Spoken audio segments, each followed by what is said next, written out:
Hi friends, நான் இந்த வீடியோவில் உங்கள் கூட ஷேர் பண்ணிட்டு இருக்கிறது ஒரு ஸ்வீட் ரெசிபி தாங்க. நான் ஏற்கனவே சேனலில் நிறைய வீடியோஸில் ஷேர் பண்ணியிருக்கிறேன். எங்கள் வீட்டில் பார்த்திங்கன்னா ஸ்வீட்ஸ் ரொம்ப விரும்பி சாப்பிடுவாங்க. சர்க்கரை, வெல்லம் சேர்த்து எந்த ஸ்வீட்ஸ் எப்படி செஞ்சு கொடுத்தாலும் சாப்பிட்றவங்க பார்த்திங்கன்னா இந்த குலோப் ஜாமுன் செஞ்சால் மட்டும் அவங்களோட எக்ஸ்பெக்டேஷன் என்னன்னே புரியாது. என்னோடய குலோப் ஜாமுன் இல்லைங்க, நம்ம வந்து கடையில் டாப் மோஸ்ட் கடையிலேருந்து வாங்கிட்டு வந்த குலோப் ஜாமுனுக்கே அந்த நிலமை தான். ஸோ அதனாலேயே பார்த்தீங்கன்னா நான் குலோப் ஜாமுன் செய்ய மாட்டேன். ஆனால் இந்த buy one get one offer பார்க்கும்போதெல்லாம் மட்டும் பார்த்திங்கன்னா கொஞ்சம் டெம்ப்ட் ஆகிடுவேன். அதுவும் ஆஃபர் ப்ரைஸ் வேறு போட்டிருந்ததுனால குலோப் ஜாமுன் மிக்ஸ் வாங்கிட்டேங்க. சரி, குலோப் ஜாமுன் செய்ய வேணாம், இந்த மிக்ஸை வச்சு நம்ம வேறு ஸ்வீட் ஒன்று ரெடி பண்ணலான்ட்டு அதுக்கு தாங்க ரெடி பண்ணிகிட்டு இருந்தேன். இதுக்காக பார்த்திங்கன்னா சர்க்கரை ஒரு கப் எடுத்துருக்குறேங்க. அடுத்து நட்ஸ் கொஞ்சம் பொடியாக கட் பண்ணி எடுத்து வச்சுருக்கிறேன். நெய் கொஞ்சம் எடுத்து வச்சுருக்கிறேன். அடுத்து பார்த்திங்கன்னா vanilla essence, dry coconut powder ஒரு 1/4 கப் அளவுக்கு எடுத்திருக்கேன். இந்த குலோப் ஜாமுன் மிக்ஸ் பார்த்திங்கன்னா நமக்கு 1.5 கப் அளவுக்கு இருக்குது. ஸோ வந்து நான் 1 கப் அளவுக்கு சுகர் எடுத்துருக்கிறேன். இப்போ ஒரு ஸ்வீட் செய்கிற பேன் வச்சுருக்கேங்க. இதில் ஒரு 1/4 டம்ளர் அளவுக்கு நம்ம தண்ணி சேர்த்துக்கலாம். சேர்த்து நம்ம எடுத்து வச்சுருக்கிற சுகரை சேர்க்குறேன். சுகர் நல்லா கரைஞ்சி கொதித்து வரட்டும்.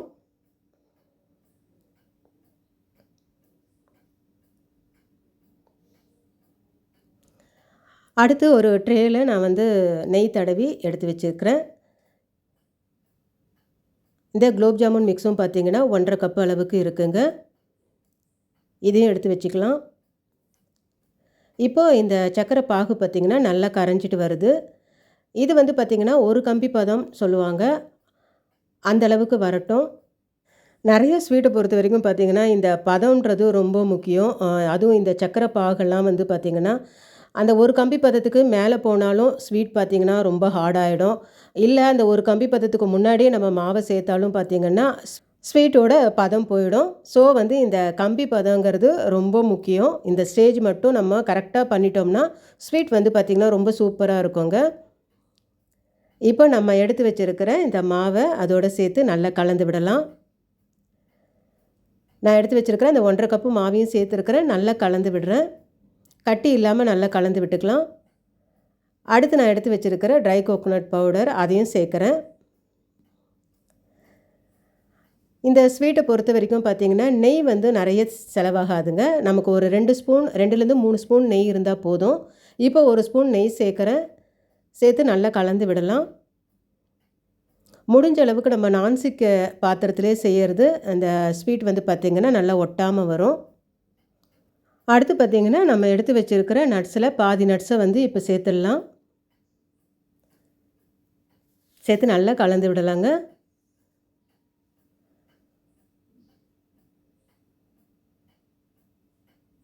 இப்போ இந்த மாவு பார்த்திங்கன்னா ஒரு 5 நிமிஷத்துக்கு அப்புறம் நல்லா வந்து ஒட்டாமல் சுருண்டு வர ஆரம்பிக்கும். அடுத்து பார்த்திங்கன்னா இதில் வெனிலா எசன்ஸ் கொஞ்சோண்டு சேர்க்குறேன். சேர்த்து அதையும் நல்லா கலந்து விடலாம்.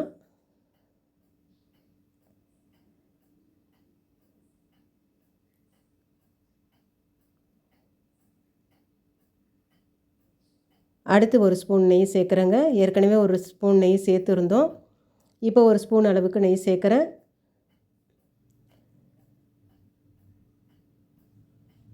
சேர்த்து நல்லா கலந்து விடலாம். இந்த மாதிரி வந்து பாத்திரத்தில் நல்லா ஒட்டாமல் சுருண்டு வரட்டும்.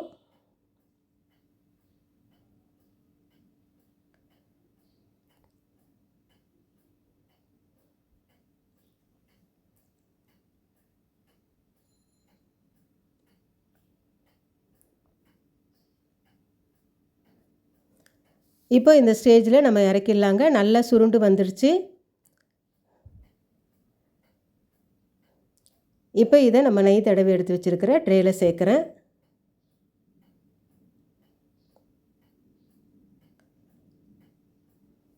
ட்ரேயில் சேர்த்து எல்லாத்தையும் நல்லா ஸ்ப்ரெட் பண்ணி விடலாம். நல்லா ஈவனாக அந்த ட்ரேயில் நல்லா ஸ்ப்ரெட் பண்ணி விட்டுட்டேன். இப்போ நம்ம அதில் நட்ஸு, அடுத்து பார்த்திங்கன்னா மேலே வந்து குழந்தைங்களுக்கு ரொம்ப பிடிக்கிற அந்த டூட்டி ஃப்ரூட்டி இதெல்லாம் கொஞ்சம் கலர்ஃபுல்லாக இருக்கும்.